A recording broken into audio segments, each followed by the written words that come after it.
May buntag mga idol, diyo na ta karon sa barangay Tinago dire sa Dawis, Bohol. So mo na itong kliyente karong buntaga karong adlaw mga idol kini nga balay. Actually ito pay main house nila dito pero katog under renovation. So ang atong trita na tong main house mga idol sa paligid ra palibot.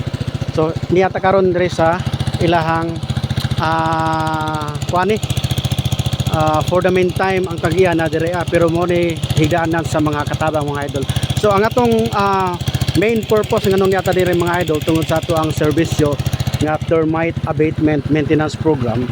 So niatas atong isprayan sa paligid palibot mga idol.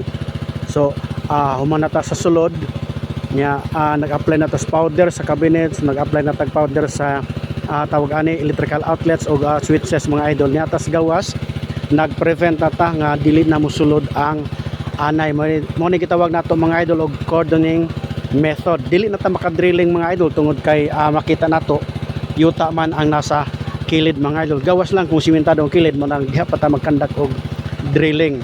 So 1 year ang ato ang kontrata din ng mga idol. Every 3 months mag-visit among balay ni atong ang kliyente mga idol.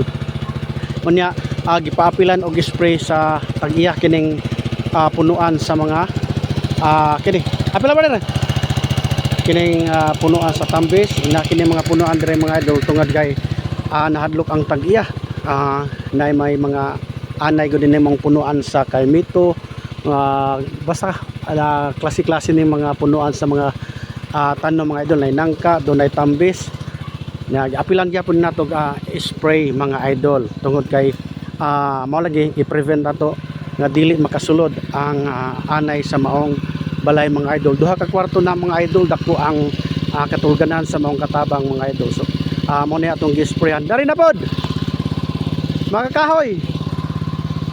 So mo na atong i-prevent kay na hadlok ang tag-iya nga basindag mo sulod. So ang tag-iya din ng mga idol wala na dire tuas nibalik nas gawas tungod kay foreigner man nga nakapangasawag taga dire sa Bohol mga idol. Lagi pa-sprayhan ning punuan sa mga kahoy mga dumatong atong giapilan kay kasagara prone kini mga ay nga mga punuan sa kahoy mga idol sa anay mo nang atong giapilan. So giapil man ni nato kwenta mga idol kay kini niya service nato.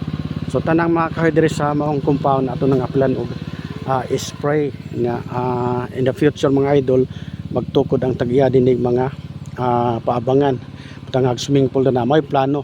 So gracias Ginoo do natay another prospect na ni mga idol future client gyapon nato mga idol. So before magtukod sila ilang plano dinhi nagpropose ta nga mag soil positioning sa before magtukod og balay mga idol.